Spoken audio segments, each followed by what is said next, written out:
Drift velocity को कब होगा उसके बाद ही होगा। हां मोबिलिटी या चालकता क्या होती है? जैसे मान लीजिए कोई कंडक्टर है,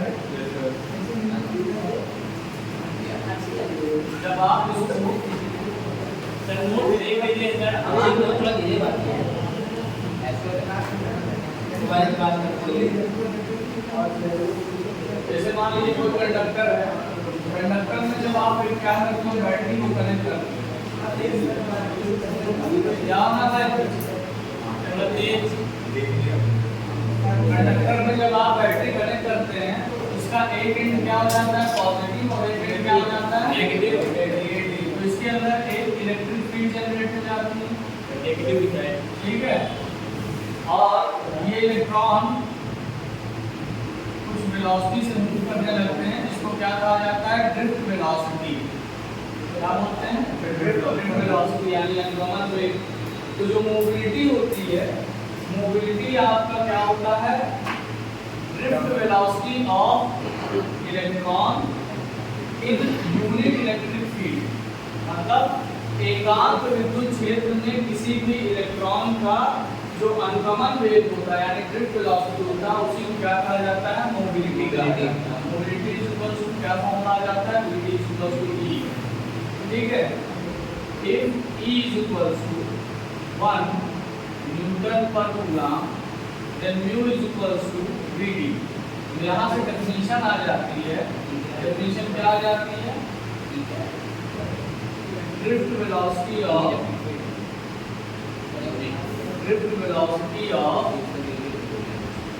इलेक्ट्रॉन और फ्री चार्ज कैरियर।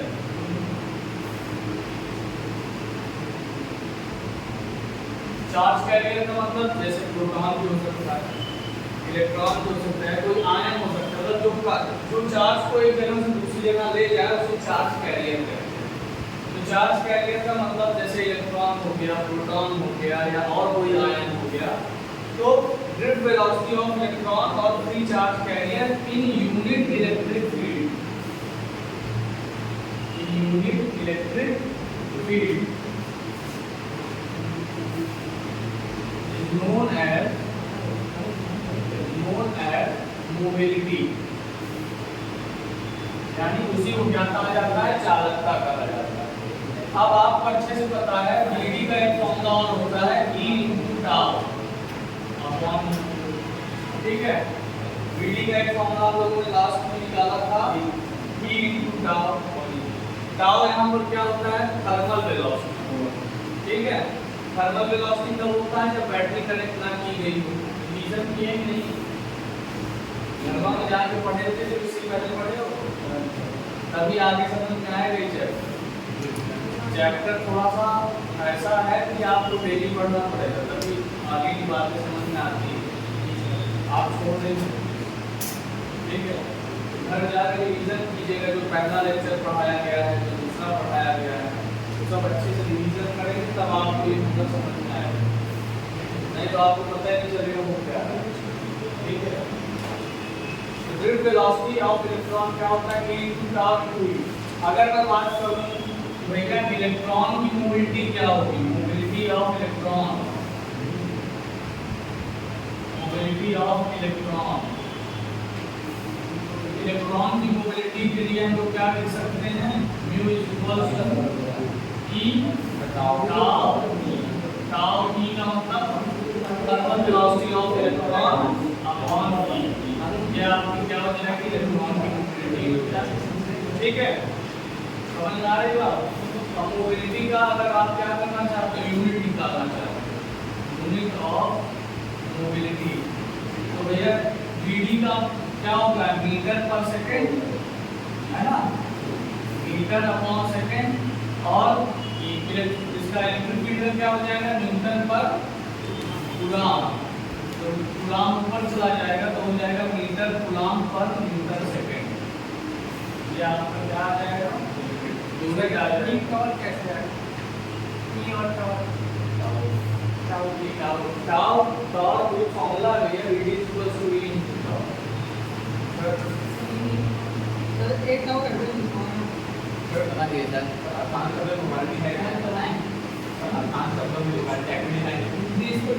आसान शब्दों में मोबिलिटी ये है कोई भी जो कंडक्टर के अंदर चार्ज कैरियर होते हैं, जैसे इलेक्ट्रॉन हो गया, प्रोटॉन हो गया, होल्स हो गए, तो ये एक यूनिट इलेक्ट्रिक फील्ड में कितनी तेजी से मूव करते हैं उसी को मोबिलिटी कहते हैं, उसी की मेजरमेंट। ठीक है, तो अब यहाँ पर देखो mu equals to V D कब होगा जब ई आपका 1 होता है। तो इसका मतलब यूनिट इलेक्ट्रिक फील्ड में जो ड्रिफ्ट वेलोसिटी होती है किसी भी चार्ज कैरियर की, उसी को मोबिलिटी कहते हैं। तो मतलब कितनी धीरे धीरे कितनी तेजी से खिसक रहे हैं उसी को मोबिलिटी कहते हैं। ठीक है,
अब आ जाइए temperature.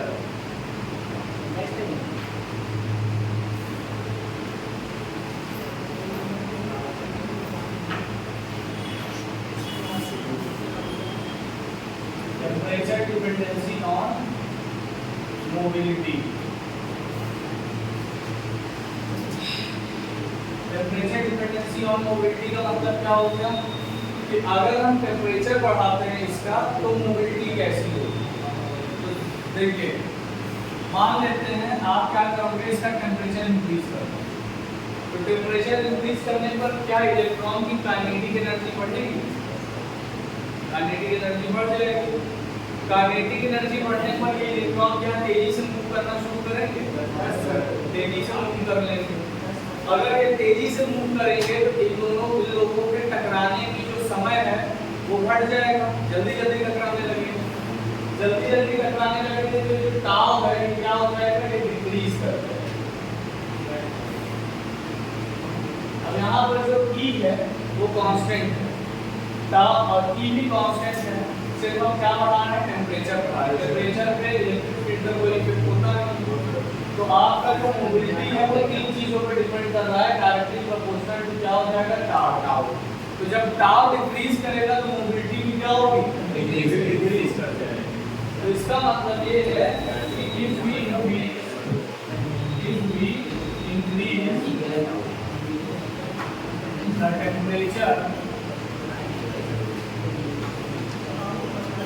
if we increase the temperature, the mobility of the charge carrier increases।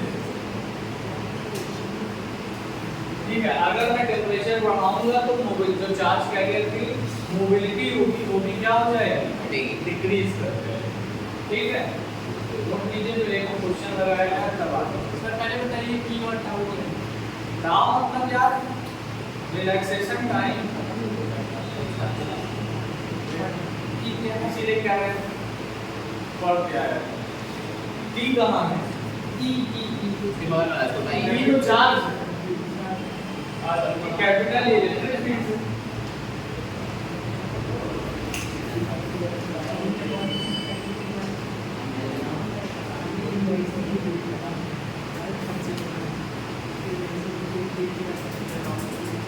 Question लगाइए।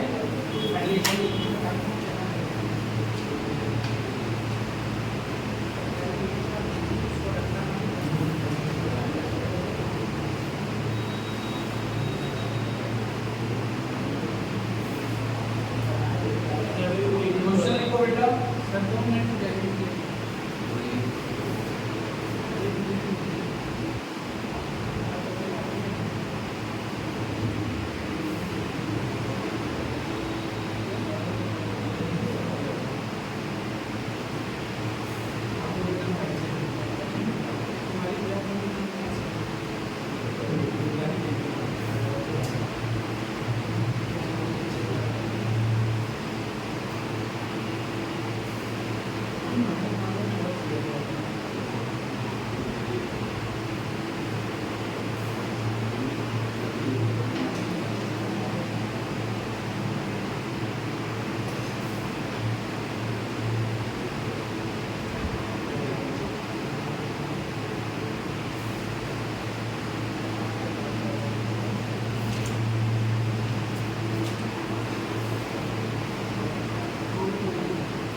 क्वेश्चन बोलिए।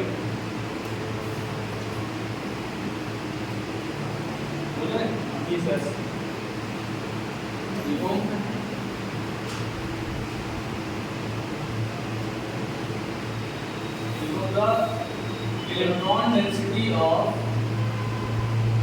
the electron density of copper wire. The electron density of copper wire is 8.5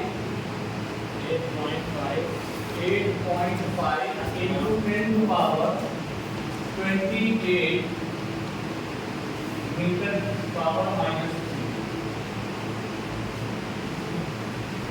3, and the area of cross section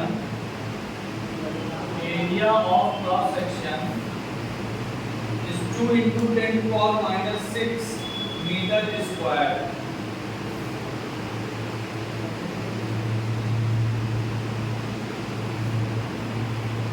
आगे लिखिए। If the current flowing through a conductor is 3 ampere.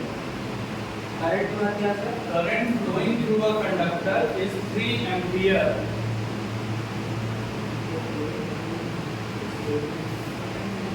Then find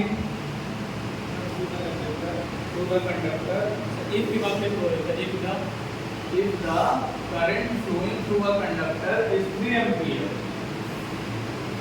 Then find number 1 drift velocity. Number 1 drift velocity. Number 2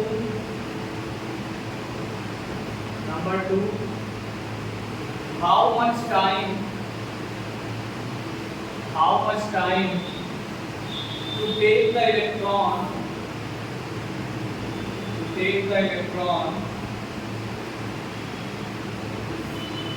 to move from one end to another end, from one end to another end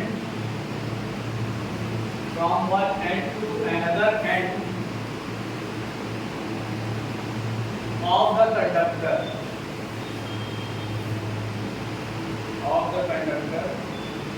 if the length of conductor is 3 meter. If the length of the conductor is 3 meter,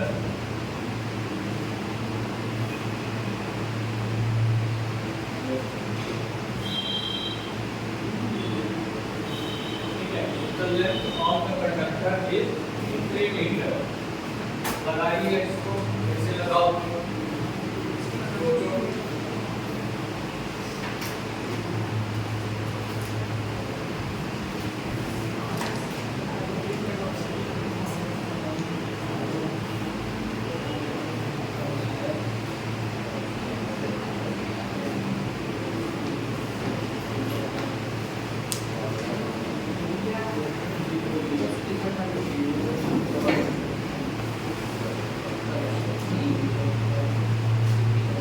last time पे लोगों ने एक formula try किया था, I equals to N A B D.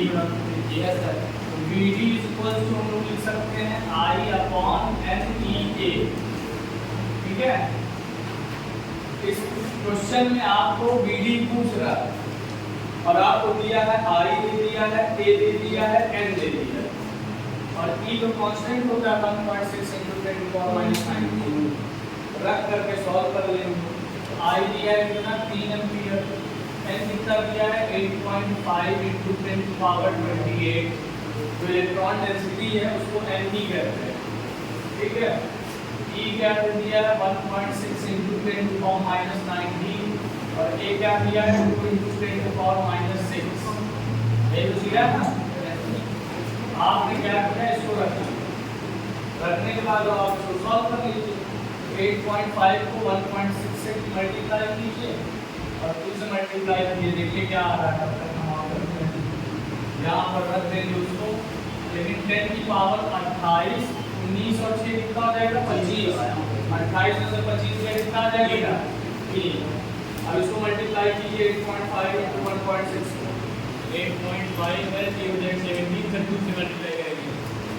हां 27.2 कितना 27.2 नीचे का आएगा 27.2। अब 3 में डिवाइड करो 27.2 को 9.06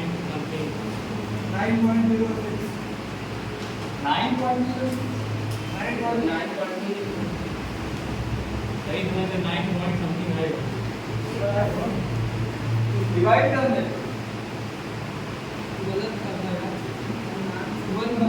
तीन में 27.2 को गुणा करो, ऊपर हो जाएगा तो नीचे।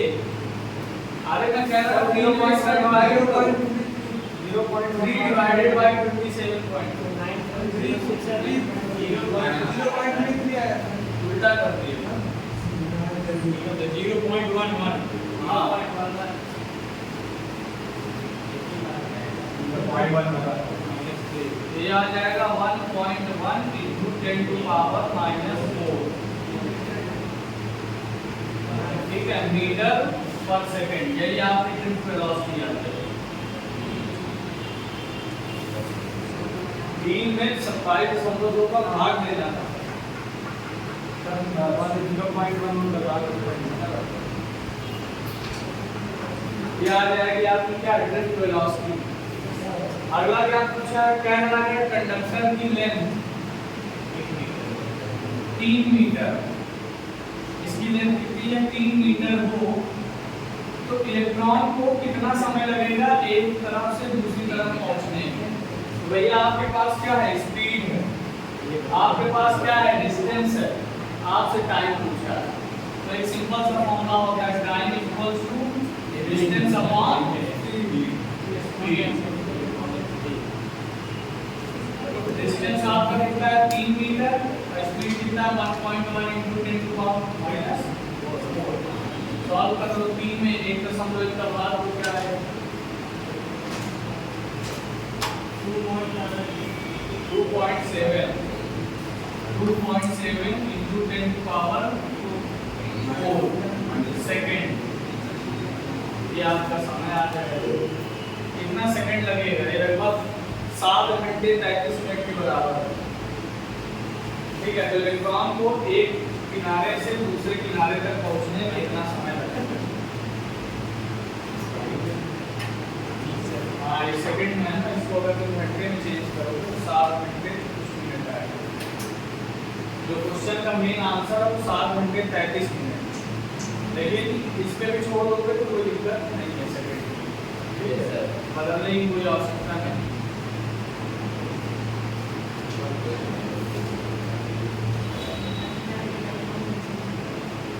An electron electron density? Electron density का मतलब होता है बेटा कि यूनिट एरिया में प्रेजेंट नंबर ऑफ इलेक्ट्रॉन। तो जब आप डेरिवेशन कर रहे थे VD = NEA का, तो वहाँ पर हम लोगों ने कंसीडर किया था कि let the number of electron in unit area of conductor is small n, मतलब एकांक क्षेत्रफल में जो इलेक्ट्रॉनों की संख्या है वो स्मॉल n, तब हमारा फॉर्मूला I = NEA/VD आएगा। तो इलेक्ट्रॉन डेंसिटी का मतलब भी यही होता है कि एकांक क्षेत्रफल में उपस्थित इलेक्ट्रॉनों की संख्या। तो एकांक क्षेत्रफल यानी यूनिट एरिया में जो इलेक्ट्रॉन जितने उपस्थित होंगे उसी को क्या कहा जाता है? Electron density. इलेक्ट्रॉन डेंसिटी क्या हो जाएगी? n। समझ में आया? Yes sir.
नेक्स्ट टॉपिक है आपका ओम्स लॉ।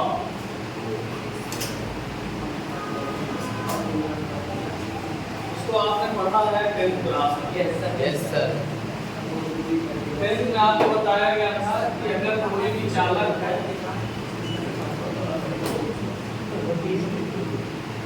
मान लो कोई कंडक्टिंग वायर,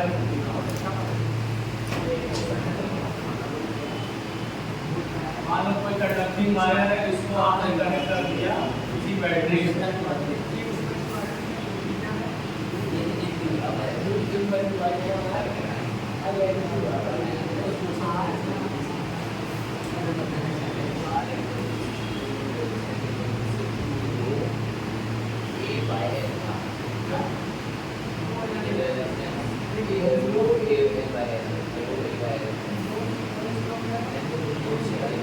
मान लो ये कोई कंडक्टिंग वायर, इसको आपने एक बैटरी से कनेक्ट कर दिया, तो इसके सिरों के मध्य पोटेंशियल डिफरेंस कितना आ जाएगा? V, और इसमें बहने वाली करंट कितनी होगी? I। ठीक है, ये मान लिया।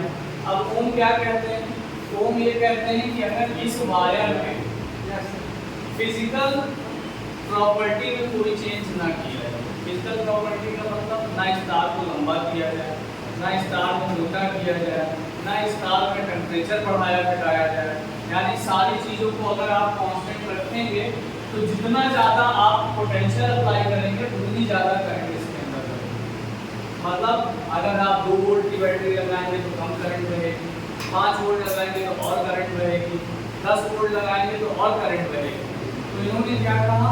अकॉर्डिंग टू ओम्स लॉ, अगर हम वायर के फिजिकल कंडीशन में कोई चेंज ना करें, तो वायर के फिजिकल कंडीशन में अगर कोई चेंज ना करें तो वायर के सिरों के मध्य उपस्थित विभवांतर यानी पोटेंशियल डिफरेंस वायर में बहने वाले करंट के डायरेक्टली प्रोपोर्शनल होगी, यानी V is directly proportional to I and V is equals to I into R। यहाँ पर R एक कांस्टेंट आ जाता है, where R is a proportionality constant।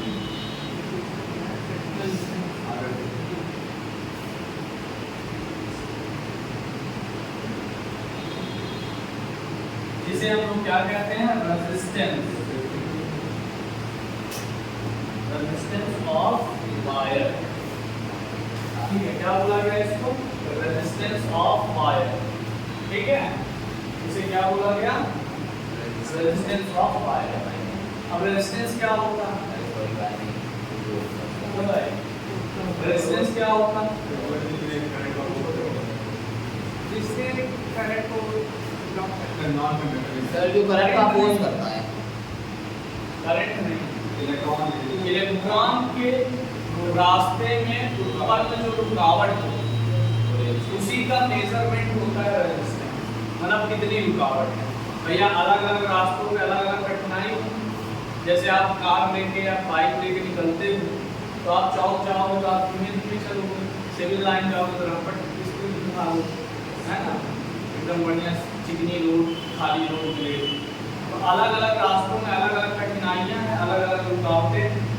अब अगर मुझे उसकी माप करने के लिए चौक में कितनी रुकावट है, सिविल लाइन में कितनी रुकावट है, तो हमने फिजिक्स में कंडक्टर के अंदर इलेक्ट्रॉनों के रास्ते में आने वाली रुकावटों को एक नाम दे दिया जिसका नाम क्या है, जिसका अब हमने एक सीधा सीधा समझ लिया, जिस चालक का रेजिस्टेंस ज़्यादा है वहाँ रुकावटें ज़्यादा, जहाँ पर रेजिस्टेंस कम है वहाँ पर रुकावटें भी कम। ठीक है, तो मतलब जहाँ पर रेजिस्टेंस कम है वहाँ पर आराम से इलेक्ट्रॉन भागे, कोई दिक्कत नहीं है। जहाँ पर रेजिस्टेंस ज़्यादा है वहाँ पर इलेक्ट्रॉन बार बार टकराएंगे, रुकेंगे, ये करेंगे, मतलब अपनी एनर्जी को लॉस करेंगे और तब चलेंगे। जैसे नाइट्रोम का वायर, नाइट्रोम के वायर में बहुत ज़्यादा रेजिस्टेंस होता है तो उसका उपयोग हम लोग मीटर बनाने में करते हैं। अब उसका उपयोग क्या करते हैं, लाल, अब उसमें इतना ज़्यादा रेजिस्टेंस है कि उसमें इलेक्ट्रॉन टकरा टकरा के इतनी ऊर्जा ले देता है उस परमाणुओं को कि वो पूरी ऊर्जा हीट के फॉर्म में बाहर निकलने लगती है। इसीलिए मीटर में जो वायर लगाते हैं वो नाइट्रोम का वायर लगाते हैं, पूरा लाल हो जाता है। ठीक है, तो और सबसे कम रेजिस्टेंस किसका है, चांदी का। अगर उसका तार बनाया जाए तो बहुत अच्छी करंट आएगी, लेकिन चुरा ले जाएंगे, हाँ रिश्तेदार आएंगे तारे खोज ले जाएंगे जिस कमरे को पता है चांदी तार लगवाया पूरा, रिश्तेदार आए तो कमरे में उनको रात में सुनाए, सुबह उठे तारा ही आया।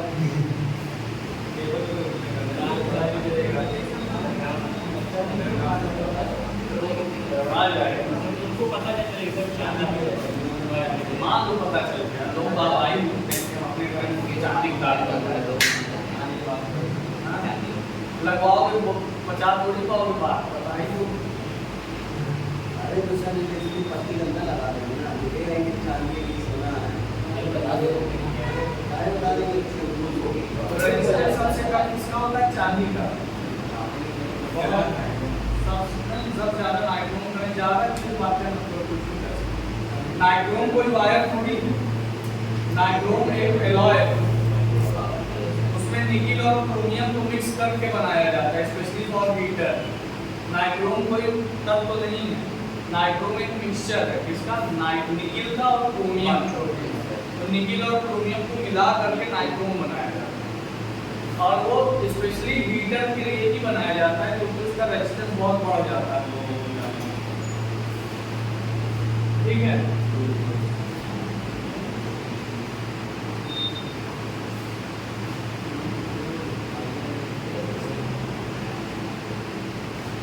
अगर आप बी और आई में ग्राफ खींचेंगे तो क्या मिलेगा,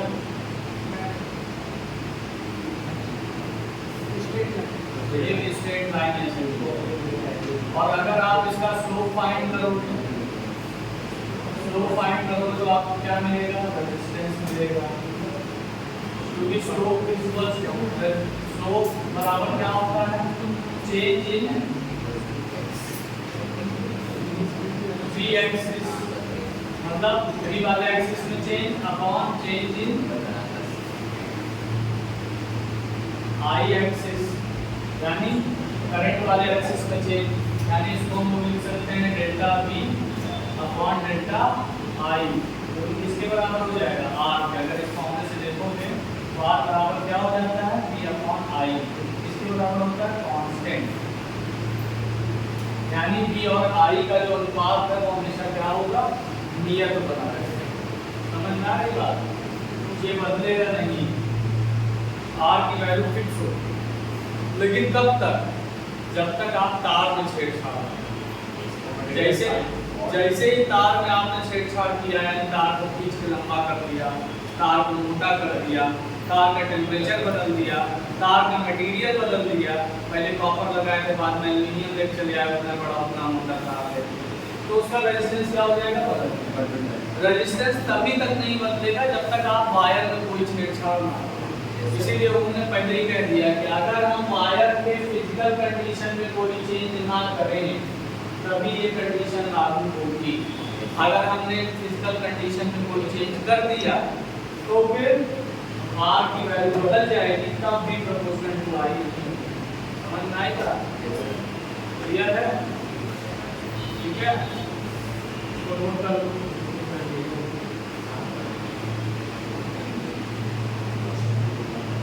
आज मौसम सही है, आज गर्मी नहीं।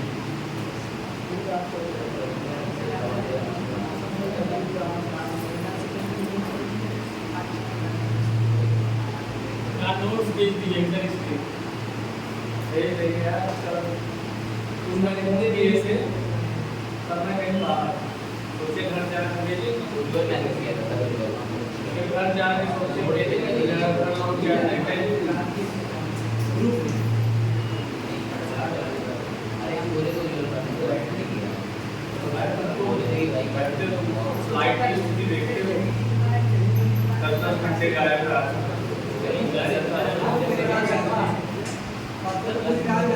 परसों पूरी रात का हम लोग की तरफ लाइट इस समय 10 घंटे 12 घंटे 14 घंटे जब मन कर रहा तब काट दो। दूसरे एरिया में हम लोग के बगल जान से वाला खुद बन रहा है फुल लाइट, वहाँ पे देखो किधर है बहुत बड़ा मजाक बहुत सही है। लाइटिंग काटेंगे वहाँ आजकल 10 घंटे 12 घंटे ऐसे ठीक है। परसों पूरी रात लाइट नहीं, रात को 10 बजे गई, सुबह 7 बजे। कैंपिंग किया हमने छत पे कैंपिंग होती। अरे छत पे कैंपिंग क्या था, छत उठा लेने खा पड़ोसी के हाथ से कोई नहीं वहाँ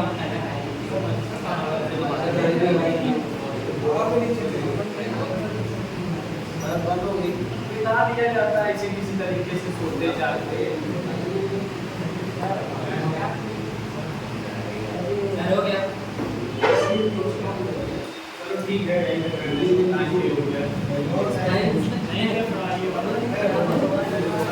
चल तुम्हारी